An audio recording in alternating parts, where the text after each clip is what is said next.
ny mofinaina isan'andro atolotry ny mpitandrina rakotina valina maoly.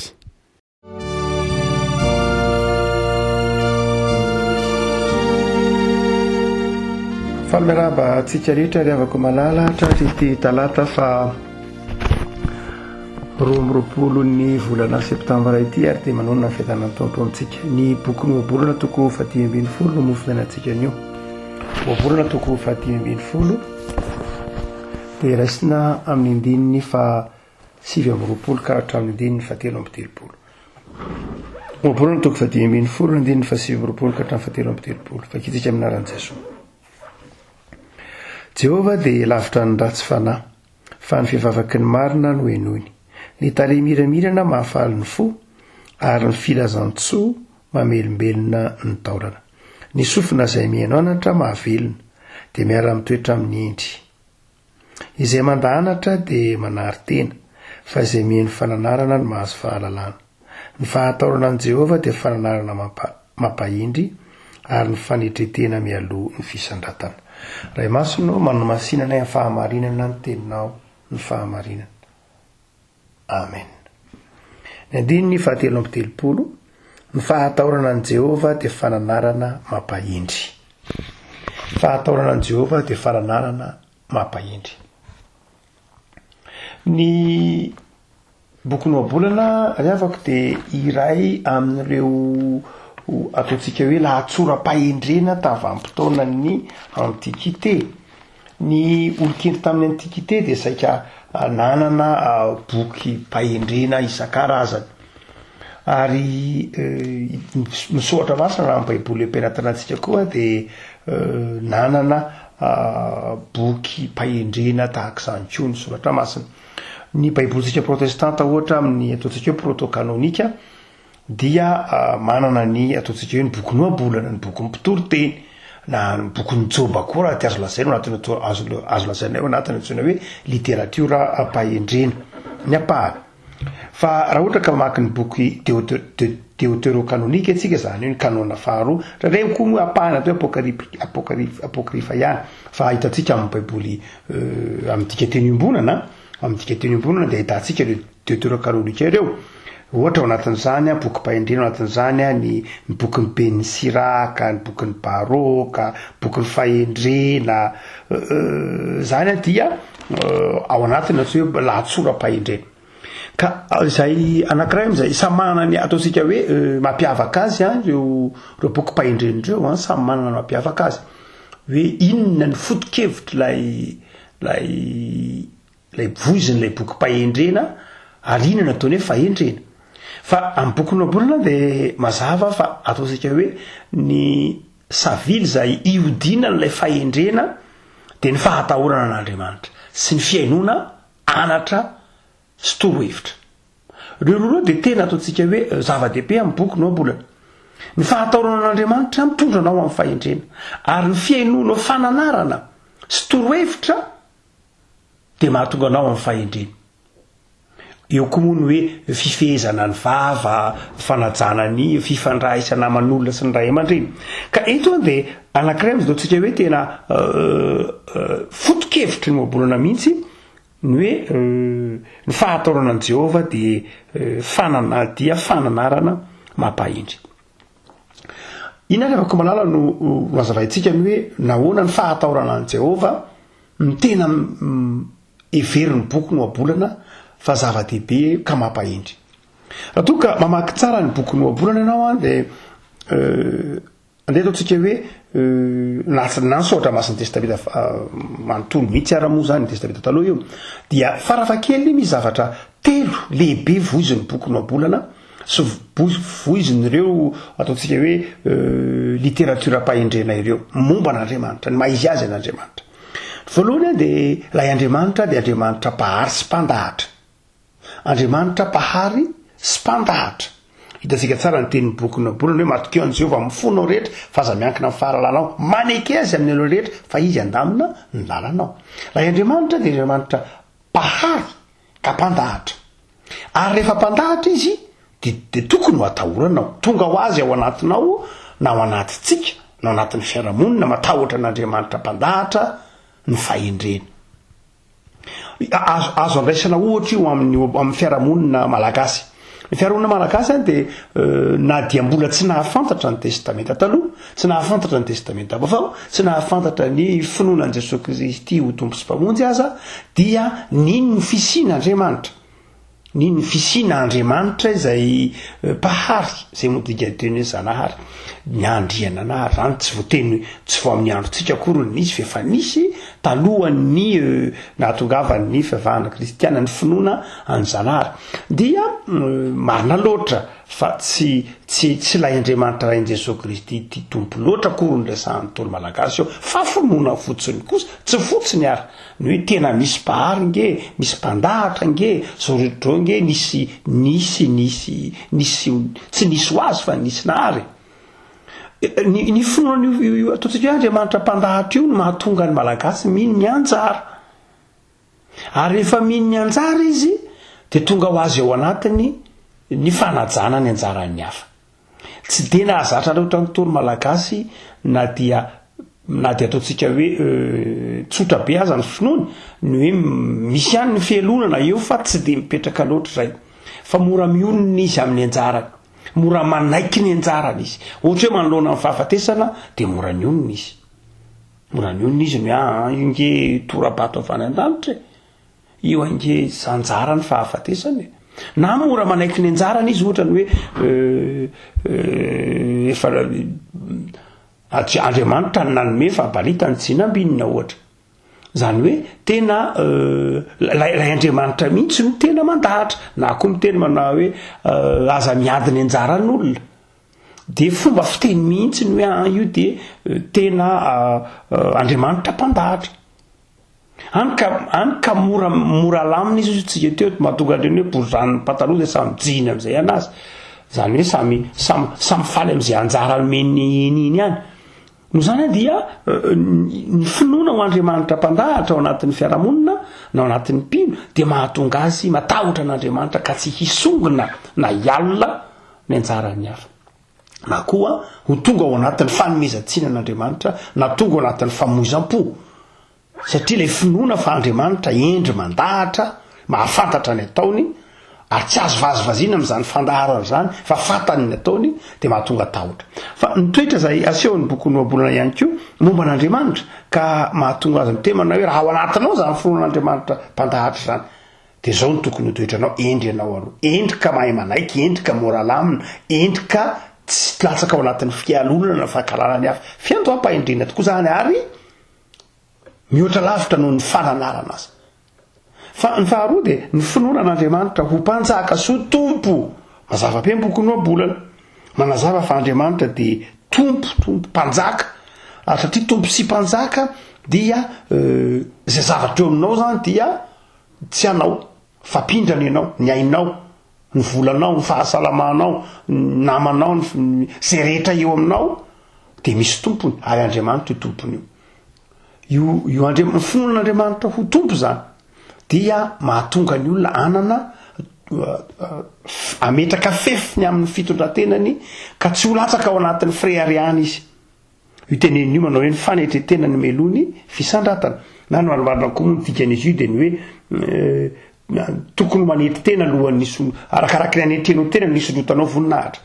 Zany hoe rehefa tonga ao anatin'ny olona ny fahatahorana ao an'Andriamanitra ho tompo, hoe ny zavatra eo aminao dia avy amin'io Andriamanitra io, ka tsisy tokony ireharehanao mihitsy. Rehefa tonga anatinao ny finoana lay Andriamanitra ho tompo, tompon'izao rehetra izao, tompon'ny zavatra rehetra eo aminao dia misy mahasolo fananarana be dehibe ny finoanao sy ny fahatsapahanao zany eo amin'ny fiainana. Hoe za ange kay tsinitsinina fa manana tompo aho. Manana tompo aho izay tsinina fa mpanompo ihany aho. Zany hoe tsy maintsy mbola ho tsaraina sy hampamoahana ny amin'izay nanaovako ny zavatra rehetra izay omena. Ary ny fahatelo izay asehon'ilay boky noabolana mihitsy raha fitinina momba toetra n'Andriamanitra ka mahatonga fahendrena ny fahatahorana azy dia ray izy. Matetika hitantsika hoe ray izy. Zany hoe pahary izy, mpitompony zavatra rehetra izy, mandahatra izy, tsy azo vazivaziana izy, entitra izy, mahay ny zavatra rehetra izy dia nefa izy dia fitiavana. Mahafantatra ny mahasoa azo atsona, azo enona, manana sofina afaka miainy, manana tanana afaka mamonjy, ary manana vava afaka manahatra sy mampahery, zay le hoe ray.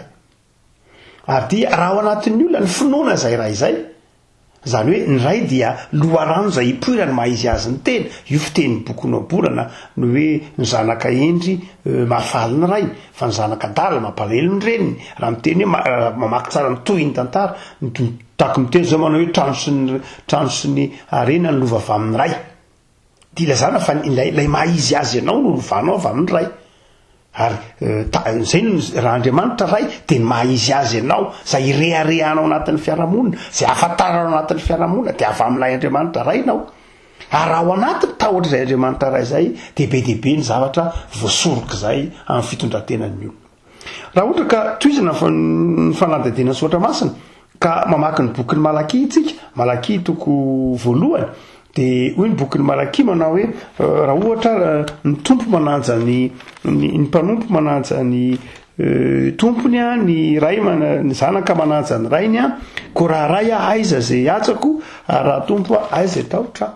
Zany hoe ny olona tamin'ny andro boky Malaki mpaminany dia efa niala tao aminy a ireo ataontsika hoe famitirana telo ny momba n'Andriamanitra amin'ny boky Noabolana ireo. Niala tao aminy ny finoana fa Andriamanitra ny mpahazo zao rehetra zao, ka tsy azo vazivazina izy ny amin'ny fandaharany sy ny fitondrana ny toetrany ny fiainan'ny olombelona. Niala tao anatin'ny olombelona tao anatin'ny zanak'Israely ny finoana n'Andriamanitra fitiavana, ary efa tsy hita tao anatin'ny fiainan'ny zanak'Israely tsonikoa ny finoana n'Andriamanitra ho tompo, hany ka sainy nanivaiva n'Andriamanitra sanatria ndresaka na dia tao anatin'ny mpitondra vavahana aza tsisy tahotra n'Andriamanitra intsony. Eto zany a dia ahitsy ny boky Noabolana izay. Hoy zao boky Noabolana hoe ny fahatahorana an'io Andriamanitra io ange dia izao mampahendry. Afaka malala raha toa ka jerena tsara ny hoe fahatahorana eto dia averin'Andriamandeha fa tsy fahatahorana mampandositra akory, fa fahatahorana mampite anaja. Ao amin'i Jesosy Kristy tompo tena ahitantsika an'izy io. Ao amin'ny Marka toko 4 dia Jesosy niaraka tamin'ny mpianatra tao anatin'ny sampokely dia nisy tafio-drivotra. Dia rehefa nitsoka ny tafio-drivotra dia nianjera izay ranony alin-drano ny sampokely dia natahotra ny mpianatra, natahotra ny hofefika, natahotra ny tafio-drivotra, ny orooro. Dia nyfo Jesosy. Niantsovonjo ny mpianatra, nyfo Jesosy, ary hoy Jesosy tsara mantsy ny tafio-drivotra. Dia nangina ny tafio-drivotra nitsahatra, dia ny filazan'ny Marika azy hoe dia natahotra ny Jesosy ny mpianatra. Natahotra ny Jesosy mpianatra ary nametra-panontaniana hoe iza moa ity, fa na ny rivotra sy ny ranomasina aza manaiky azy. Avy any amin'ilay tahotra ny zava-boary, tahotra ny rivotra, tahotra ny tebiteby, tahotra ny fahafatesana, tahotra ny fangirifirina, tahotra ny hofaty, zay ny ningan'ny mpianatra. Fa rehefa nifoha Jesosy dia niova ilay tahotra, lasa tahotra mampanaja. Ary izay fiovan'izay tahotra izay no asehony saotra masina. Ny Andriamanitrantsika dia tsy ilay Andriamanitra ny jentilisa. Ny Andriamanitra ny jentilisa ilay Andriamanitra ny tahotra. Izay ilay tenenin'ny tamin'ny andron'ny Marika ambandry Jesosy moa zany dia ny civilisation grika tena nanao hoe teo zany Andriamanitra ny rivotra, ny ranomasina, ny oranosy sy ny namany izay mampiororo. Ka ny finoanan'ireny Andriamanitra izay mampiororo reny dia ny tahotra. Fa ny tahotra ny Jesosy kosa dia tahotra mampanaja. Jereo tsara ny sariny nanazava'ny Marika azy raha azavaina amin'ny lafiny tahotra ny hoe Jesosy Kristy tompo nanova ny fifandraisan'ny olona tamin'Andriamanitra, ka tsy tahotra tahaka ny tahotra zava-boary, tahaka ny tahotra biby masika, ny tahotra n'Andriamanitra. Fahatahorana anatin'ny mpino, fa fahatahorana mahatonga fanajana hoe indreny Andriamanitra ay mahay zavatra rehetra, indreny Andriamanitra ay na dia ny rivotra sy ny ranomasina aza manaiky azy. Ny tahotra n'Andriamanitra zany rehefa zay antsika eo amin'i Jesosy Kristy tompo dia tsy tahotra an'Andriamanitra ilay tenen'i Martin Luther hoe tahotra n'Andriamanitra maky tsara, fa tahotra n'Andriamanitra mampanatona amin'ny fitiavana. Ao amin'i Jesosy Kristy tompo no ijerentsika n'Andriamanitra, dia ilay tahotra dia manjary tahotra mampanatona n'Andriamanitra. Marina loatra fa tokony hitoetra ao anatintsika mihitsy ilay avako malala ny fahatahorana n'Andriamanitra, saingy tsy afa-misaraka mihitsy am' Jesosy Kristy tompo zany fahatahorana zany de tonga ao anatintsika le fahatahorana an'Andriamanitra ao anatin'ny fanajana ao anatin'ny fanajana ary mahafinaritra be ny nazavan'ny dika teny imporonana izy io a ny andin'ny fahatelo amby telopolo de izy manao hoe ny fanajana an' Jehova ny fanajana an' Jehova zany hoe tsy nampiasa ny teny mihitsy izy hoe fahatahorana fa fanajana ozy satria tsy fahatahorana mampandositra akory ny tadiavin'Andriamanitra tahaka matahotra biby masika fa fanajana an'Andriamanitra ny tadiaviny sotra masina amintsika de fanajana mifamatotra amin'ny hoe fitiavana eto mpamagnana le avako malala de inona no ny hevim-panara ohatra ka voavava tahak'izay le hoe fahatahorana an'Andriamanitra sy ny fahendrena entiny fa inona ny hevim-panary avako malala raha inona ny akon'izany amin'ny fifandraisanao amin'Andriamanitra inona ny akon'izany amin'ny fifandraisanao amin'ny mpiarabelona aminao de ny voalohany de zao ny tahotra mampahendry zay nateraky ny fitiavana na ny fanajana mampahendry nateraky ny fitiavana an'Andriamanitra de voalohany mahatonga inona mahatonga fahamasinana zany hoe raha ny dikany hoe matahotra an'Andriamanitra isika na manaja an'Andriamanitra isika de manjary manaja tonga fahamasinana tonga fahamasinana ny fahamasinana de mifamatotra amin'ny fahatahorana an'Andriamanitra satria Andriamanitra de nanome lalàna nanome didy ny fanajana ny didin'Andriamanitra sy ny lalàn'Andriamanitra ary ny sitrapon'Andriamanitra no atao hoe fahamasinana tsy afa-misaraka amin'ny fahamasinana mihitsy ny fanajana ny sitrapon'Andriamanitra sy ny didin'Andriamanitra no zany dia ny hevim-panahy teraky ity hoe ny fahatahorana an' Jehova no fananana mampahendrindrindra de zao nianatra hoetin'ny fahatahorana an' Jehova de zao ny fahamasinam-piainantsika fahamasinam-pitondrateny fahamasinana am'izay atao tsy hoe mifanohitra amin'ny hoe masina de mampitondra henatra manala-baraka mampanondron'olotra hoe rery ve mba kristiana jereza ny fiainany izy ary jerety izy mbola tsy fantatro sanatria zay mety hiteny andrasana an'Andriamanitra ka tsy lay fahamasinan'Andriamanitra metenenitsika fa la henatra Andriamanitra ray sanatria hoe jerety izanako aiza-ndray iny andeha hidoroka ny atatatra indray ve iny sanatria sa iady manolo eny etsena indray ve izy iny sa hiteny maloto eny ampiasana indray ve izy iny zany le hoe tsy fahamasinana fa ny faharoa de ateraky itedintsotra masiny ity de ny hoe ny fahatahorana an' Jehova de fananara mampahendry tsy ny fahamasinana ihany fa ny faharoa lehibe koa dia ny fitiavana marina fa mifamatotra ny hoe fanajana sy ny fahendrena fa zao ny fitiavana an'Andriamanitra mihitsy tokony ho hita ao amin'ny fiainan'ny mpanompon'Andriamanitra rehefa ao anatintsika lay fahatahorana zay mifamatotra amin'ny fitiavana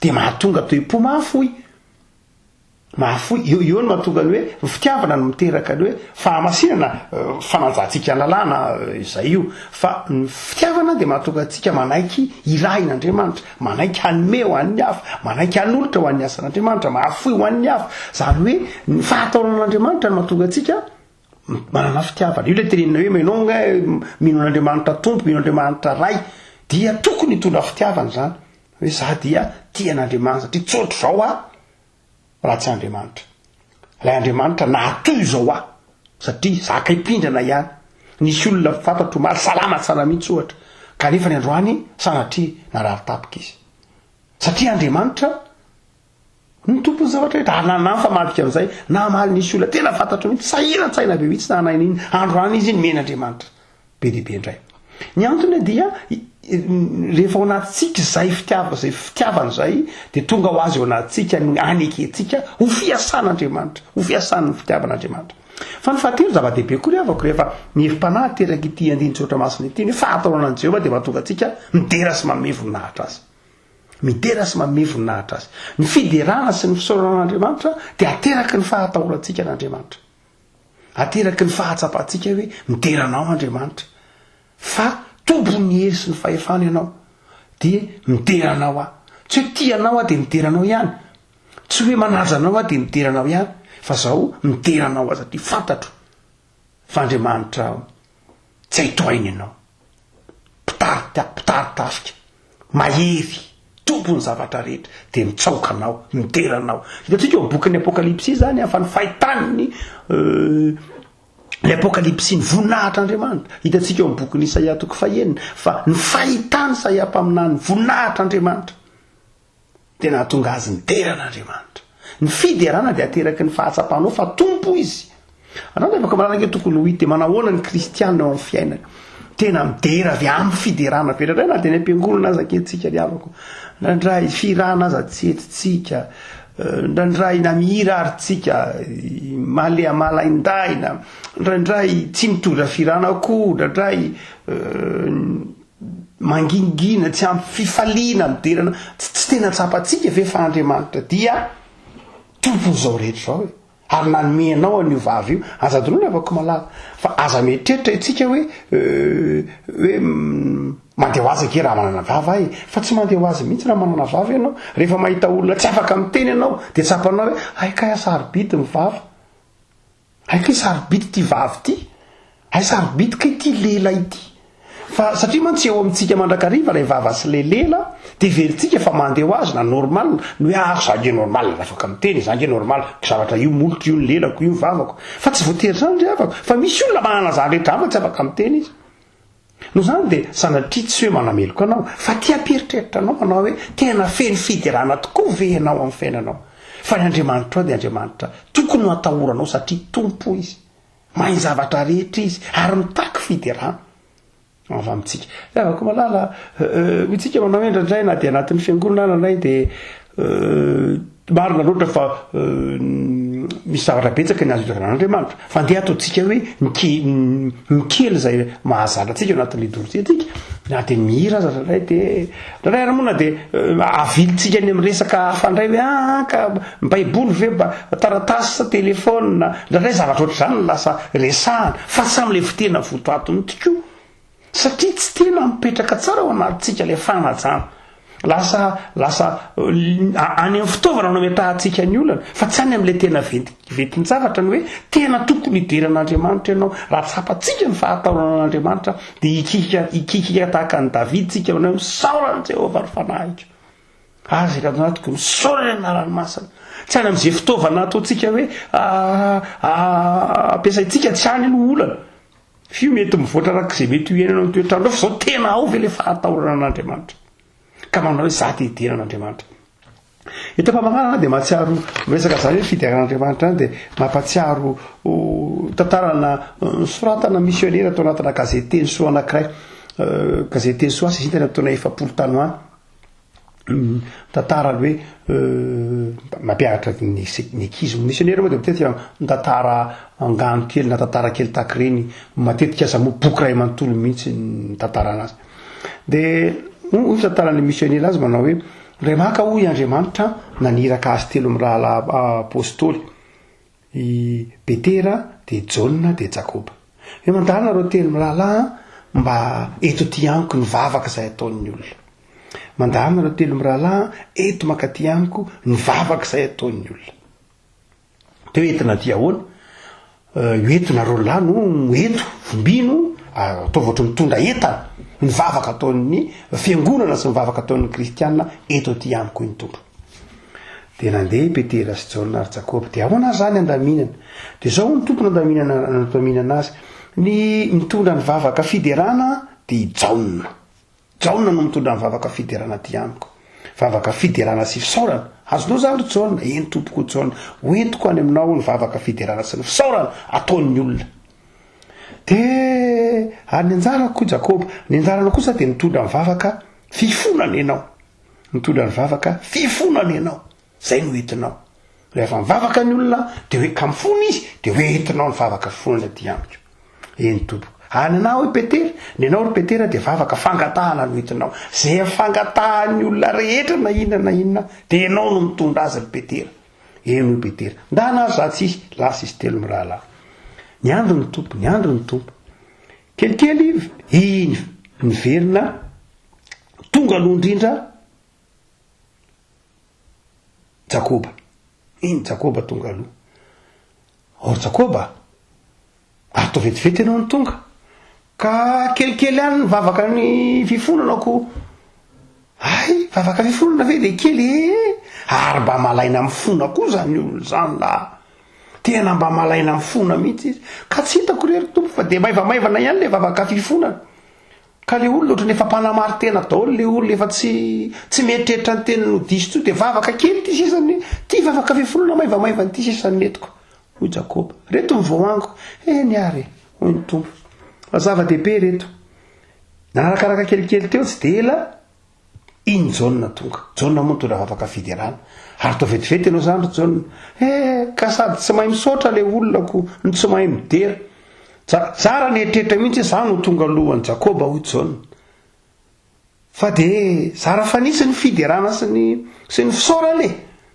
Ay ve zara aza nisy an'ireto ny tompo fa de soatranareo lany tonga ny vavaka fiderana sy ny vavaka fonana. Ary izy Petera.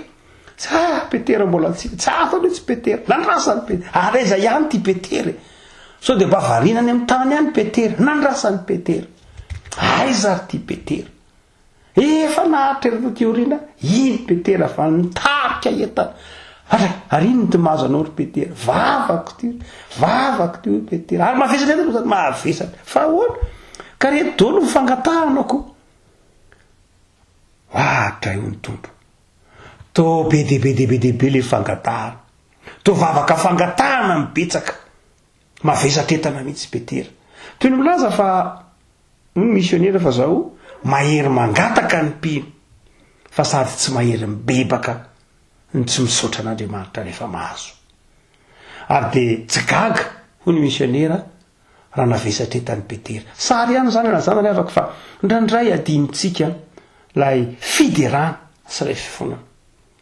Ary izany hevim-panahy zany nefa ny tinoabolana ao anatin'izay tsika raha miteny izy fahatorana an Jehova de fananana mampahendry de ny hevim-panahy de zao atao feno fisaorana an'Andriamanitra ianao ary mahaiza mamantatra ny tenanao manoloana ny sitrapon'Andriamanitra sy ny fahamasinan'Andriamanitra de mifona amin'izay tsy tanteraka azadiny ny mangataka fa zany fantatry ny tompony tokony anao fa ny zava-dehibe de zao mahaiza misaotra amin'ny zavatra rehetra.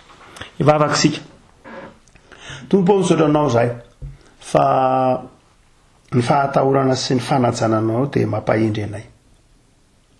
Tsy ampy fahendreny izay eo nivon'ny fiarahamonina sy ny fifandraisana aminao satria adinonay fa tompo ianao.